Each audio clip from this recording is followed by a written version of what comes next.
Hello दोस्तों, नमस्कार दोस्तों। जैसा कि आप लोग जानते हैं कि फोर्थ पेपर आप लोगों का हो चुका है। मैं एलएलबी फर्स्ट सेमेस्टर की बात कर रहा हूँ।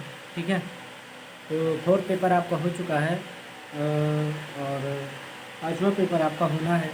मतलब कान यूनिवर्सिटी की बात कर रहा हूँ। ठीक है, तो पांचवा पेपर जो है आपका अपकृत्य विधि है, लॉ ऑफ थॉट है। तो इनके जो है 20 ऑब्जेक्टिव क्वेश्चन जो हैं इस वीडियो में आपको मिलेंगे। तो वीडियो को पूरा देखिएगा और इन ऑब्जेक्टिव क्वेश्चंस को ध्यान से देख लीजिएगा, क्या पता इसमें से क्वेश्चन मिल सकते हैं आपको। ठीक है, तो अगर आप हमारे चैनल पर नए आए हैं तो चैनल को सब्सक्राइब ज़रूर करिएगा और वीडियो अच्छी लगे तो लाइक कर देना और अपने दोस्तों के साथ ज़्यादा से ज़्यादा शेयर कर देना। और तो चलिए बात करते हैं क्वेश्चंस की, ऑब्जेक्टिव क्वेश्चंस की। ठीक है, और इनके आंसर को जानने का प्रयास करते हैं। तो वीडियो में अंत तक बने रहिएगा। ठीक है, वीडियो आप पूरा देखेंगे तो तभी आपको 20 क्वेश्चंस आपको पूरा देखने को लगेंगे। ठीक है, तो चलिए मेन पॉइंट पे आते हैं। चलिए दोस्तों, बात करते हैं पहले क्वेश्चन की। ठीक है, अपकृत्य विधि लॉ ऑफ थॉट का पहला ऑब्जेक्टिव क्वेश्चन क्या है, चलिए पढ़ते हैं पहला ऑब्जेक्टिव क्वेश्चन। पहले ऑब्जेक्टिव क्वेश्चन में कहा गया है कि अतिचार किसके प्रति अपकृत्य है। अतिचार जो होता है वो किसके प्रति अपकृत्य है ये बताना है हमें।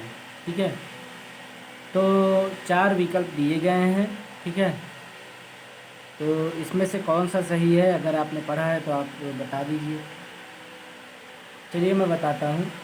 अतिचार किसके प्रति अपकृत्य है, तो अतिचार जो है अचल संपत्ति के प्रति अपकृत्य है। समझ रहे हैं, अचल संपत्ति के प्रति अपकृत्य है क्या, अतिचार। तो कौन सा विकल्प सही होगा हमारा, पहले में बी विकल्प सही होगा। ठीक है, बी विकल्प में अचल संपत्ति लिखा हुआ है। ठीक है, तो अतिचार जो है अचल संपत्ति के प्रति अपकृत्य है। ठीक है, दूसरे क्वेश्चन की बात करने वाले भाई, दूसरा क्वेश्चन क्या कहता है, दूसरा क्वेश्चन भी इम्पोर्टेंट है। संपरिवर्तन किसके प्रति अपकृत्य है, तो संपरिवर्तन किसके प्रति अपकृत्य है, इसमें भी 4 विकल्प दिए गए हैं और इनमें से एक विकल्प सही है, उसको आपको बताना है। तो भाई संपरिवर्तन किसके प्रति अपकृत्य है, इसका जो है सही विकल्प आप लगा लीजिए, सही टिक लगा लीजिए। इसमें चल संपत्ति होगा। ठीक है, बी विकल्प इसमें भी सही है। कौन सा विकल्प सही है, बी विकल्प।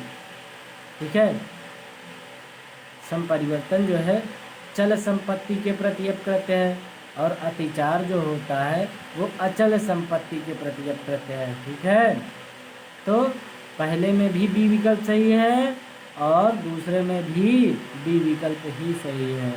ठीक है, तीसरा नंबर क्वेश्चन क्या है हमारा, कहता है तीसरा क्वेश्चन कि गलत उत्तर बतलाइए। इसमें एक विधिक अधिकार की निम्नलिखित विशेषता है। एक विधिक अधिकार होता है और उसकी निम्नलिखित विशेषता है, तो गलत उत्तर बतलाना है हमें।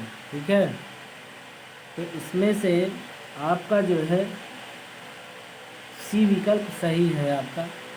मतलब विधिक अधिकार का विषय सदैव एक जीवित व्यक्ति होना चाहिए। विधिक अधिकार का विषय सदैव जीवित व्यक्ति का होना चाहिए। समझ रहे हैं आप, तो सी विकल्प सही है दोस्तों, सी विकल्प में टिक लगा लीजिए आप। चलिए फोर्थ नंबर क्वेश्चन के भाई देखिए, अगर आपने वीडियो को लाइक नहीं किया तो लाइक कर दीजिए प्लीज़, और सब्सक्राइब नहीं किया तो सब्सक्राइब जरूर कर दीजिए। देखिए जो ये क्वेश्चंस इसमें दिए गए हैं 4 नंबर से और आगे जो क्वेश्चंस आपको मिलेंगे, इसमें थोड़ा सा ये पूछा जाएगा कि किसने परिभाषा दी है या फिर ये लाइन किसने कहा है। तो इसमें जो है जिन लोगों ने अपना अपना मत दिया है, जैसे ब्लैक स्टोन ने दिया था अपना मत, ठीक है, तो इन लोगों ने अपनी अपनी अलग अलग परिभाषाएं दी थी। तो इस प्रकार से उनका नाम अलग अलग आपको तैयार रखना होगा। ठीक है, तो इस तरह के क्वेश्चन पूछे जाते हैं पेपर में, ठीक है। तो हो सकता है कि आए, तो इनको आप ध्यान से देखिएगा, ठीक है। तो चलिए 4 नंबर क्वेश्चन की बात करते हैं भाई। एकल निगम की अवधारणा के संबंध में किसने कहा है कि, क्या कहा है कि जीवित व्यक्ति आता है जाता है, जीवित व्यक्ति आता है जाता है, परंतु विधि की यह कृति सर्वदा एक ही रहती है। भाई किसने कहा है इसमें से? चौथे विकल्प में बताइए सही विकल्प कौन सा है। इसमें आपका बी विकल्प सही है, सामंड, ठीक है। सामंड ने जो है ये कहा है, ठीक है, एकल निगम की अवधारणा के संबंध में सामंड ने कहा है। बी विकल्प आपका सही है चौथे में, ओके। भाई 5वां नंबर क्वेश्चन क्या कहता है आपको? 5वां नंबर क्वेश्चन कहता है कि निगमित व्यक्तित्व के यथार्थवादी सिद्धांत का प्रतिपादन किया था। निगमित व्यक्तित्व के यथार्थवादी सिद्धांत का प्रतिपादन किया था। तो निगमित व्यक्तित्व के यथार्थवादी सिद्धांत का प्रतिपादन किसने किया था? आपको टिक लगाना है, बताइए भाई, कुछ तो पढ़ा होगा। चलिए मैं बताता हूँ। इसमें आपका डी विकल्प सही है, गियर्क ने बताया है, ठीक है। निगमित व्यक्तित्व के यथार्थवादी सिद्धांत का प्रतिपादन गियर्क ने कहा था, ठीक है। तो आपका जो है 5वें में डी विकल्प आपका सही है, डी में टिक लगा लीजिए। आगे बात करते हैं 6वें नंबर क्वेश्चन की। 6वें नंबर क्वेश्चन कहता है कि निम्नलिखित में से कौन सा सिद्धांत की बात की गई है, सिद्धांत पूछे गए हैं पेपर में, तो आप ध्यान से देख लीजिएगा, आ सकता है ये पेपर में। कौन सा सिद्धांत निगमित व्यक्तित्व से संबंधित नहीं है, ये बताना है आपको। तो भैया इसमें सी विकल्प सही है आपका। कौन सा? सी विकल्प सही है। सी विकल्प में कहा गया है इच्छा का सिद्धांत, ठीक है, ओके, अंडरस्टैंड। तो इच्छा का सिद्धांत मतलब सी विकल्प आपका सही है छात्रों में, टिक लगा लीजिए। बात करते हैं 7वें नंबर क्वेश्चन। 7वां नंबर क्वेश्चन क्या कहता है भैया कि क्या आप जानते हैं कि वे किस प्रकार निर्माण करते हैं, वैसे ही जैसे एक व्यक्ति अपने कुत्ते के लिए विधि का निर्माण करता है। इसमें से ये मतलब किसने कहा ये लाइन, तो ये चीज़ आपको बताना है भैया, कौन सा विकल्प सही है 7वें में बताइए। तो 7वें में आपका बी विकल्प सही है, Jeremy Bentham, okay, Jeremy Bentham. चलिए 8वां नंबर भाई, अपकृत किस भाषा से बना है, ये चीज़ बताना है। बहुत ही इंपॉर्टेंट क्वेश्चन है, आ सकता है भाई, कुछ कहा नहीं जा सकता लेकिन क्वेश्चन पूछा जा सकता है आपके पेपर में। तो अपकृत किस भाषा से बना है, तो ये चीज़ आपको बताना है। तो यहाँ पे ए विकल्प सही है आपका, अपकृत जो है लैटिन भाषा से बना है।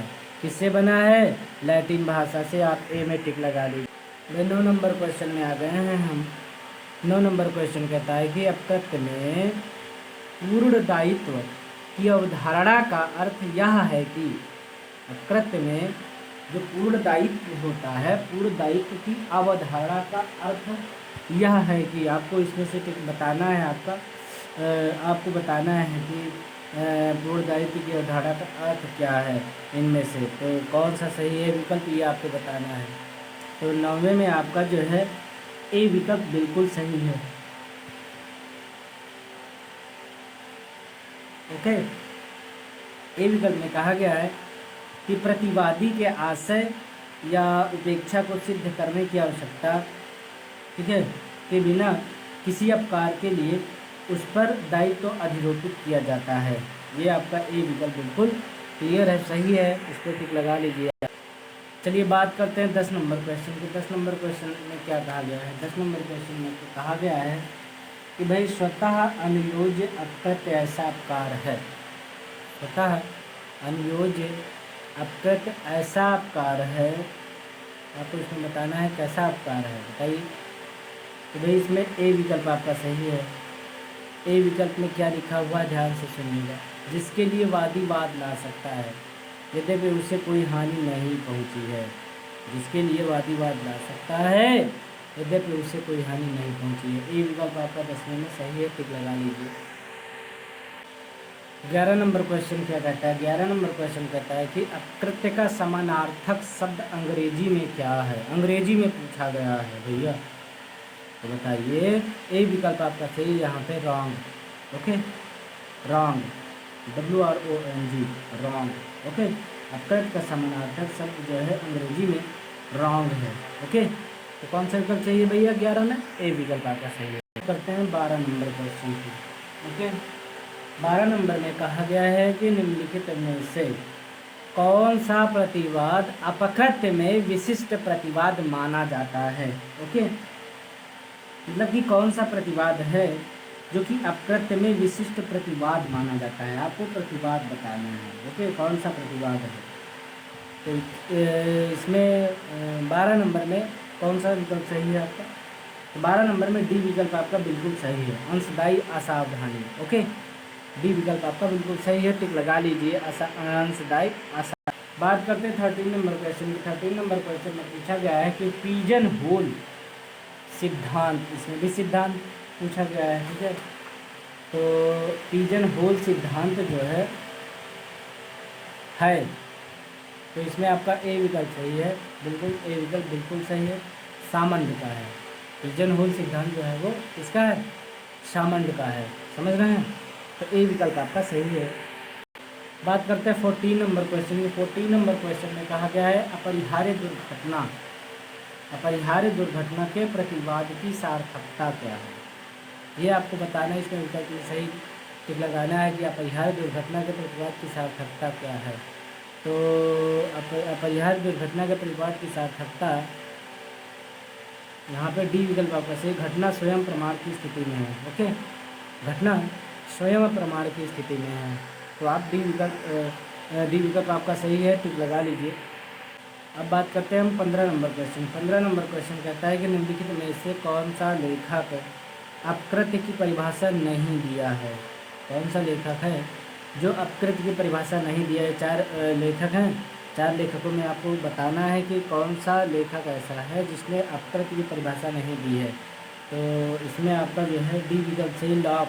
ठीक है, लॉक एक ऐसे लेखक हैं जिन्होंने जो है अपकृत्य की परिभाषा नहीं दिया है। फ्रेजर, फ्लेमिंग, सामंत, इन तीनों लोगों ने दिया है। ठीक है, तो यहाँ पे डी विकल्प आपका सही, लॉक ऐसे लेखक हो गए हैं जिन्होंने अपकृत्य की परिभाषा नहीं दिया है, तो डी विकल्प आपका बिल्कुल सही है। बात करते हैं 16 नंबर क्वेश्चन की।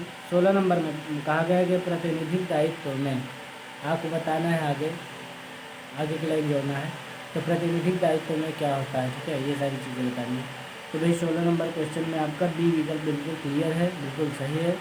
तो प्रतिनिधिक दायित्व में जो है नियोजक कर्मचारी के स्थान पर उत्तरदायी होता है, नियोजक कर्मचारी के स्थान पर उत्तरदायी होता है। आपका बी विकल्प बिल्कुल सही है, टिक लगा लीजिए। 17 नंबर क्वेश्चन क्या कहता है? 17 नंबर क्वेश्चन कहता है कि कठोर दायित्व के लिए आवश्यक है, क्या आवश्यक है आपको ये बताना है, क्या आवश्यक है भैया कठोर दायित्व के लिए? तो कठोर दायित्व के लिए आपका डी विकल्प सही है, इसमें उपरोक्त सभी। ठीक है, कठोर दायित्व के लिए आवश्यक है उपरोक्त सभी, समझ रहे हैं? तो भूमि पर खतरनाक वस्तु को लाना, खतरनाक वस्तु का भूमि की सीमा के बाहर निकलना, भूमि का अस्वाभाविक उपयोग, मतलब उपरोक्त सभी, ये तीनों पॉइंट जो हैं वो सही हैं, सारे के सारे सही हैं इस केस में। तो उपरोक्त सभी वाला विकल्प सही होगा, डी विकल्प सही है आपका 17 में। ठीक है, तो डी विकल्प आप सही लगा लीजिए। चलिए बात करते हैं 18 नंबर क्वेश्चन का। 18 नंबर क्वेश्चन क्या कहता है कि परिसीमा अधिनियम की कौन सी धारा अपकृत्य को परिभाषित करती है? तो इसमें आपका जो है 18 में आपका ए विकल्प बिल्कुल क्लियर है, बिल्कुल सही है, धारा 2M। ओके, धारा 2M, ठीक है, धारा 2M अपकृत्य को परिभाषित करती है, धारा 2M। ओके, ए विकल्प आपको बिल्कुल सही है, टिक लगा लीजिए। 19 नंबर क्वेश्चन क्या कहता है कि अपकृत्य संविदा भंग से भिन्न सिविल दोष है, यह परिभाषा किसकी है? अपकृत्य संविदा भंग से भिन्न सिविल दोष है, यह परिभाषा किसकी है ये बताना है आपको। सिंपल सा है, इम्पॉर्टेंट है। तो ये परिभाषा जो है इसमें से आपका फ्लेमिंग है, सामंत है, फ्रेजर है, ऑस्टिन, तो आपको सही विकल्प चुनना है। तो इसमें ए विकल्प आपका सही, फ्लेमिंग में जो है ये परिभाषा दी है, अतिरिक्त संविदा ढंग से देना चाहिए दोस्त, ठीक है। तो ये जो है यहाँ पे आपका ए विकल्प बिल्कुल सही है, फ्लेमिंग। ओके, फिर लगा लीजिए।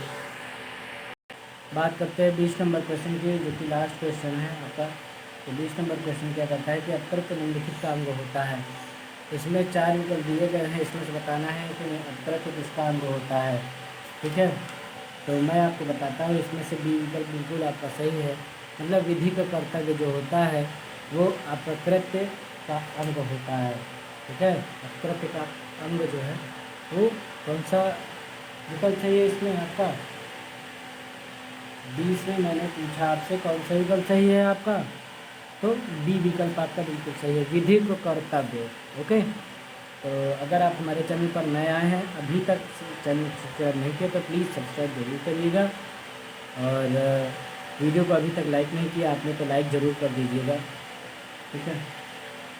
तो इतना आप तैयार करिए, और अगले नेक्स्ट जो है 20 क्वेश्चन जो होंगे वो भी इम्पोर्टेंट ही होंगे, उनको भी तैयार करिएगा।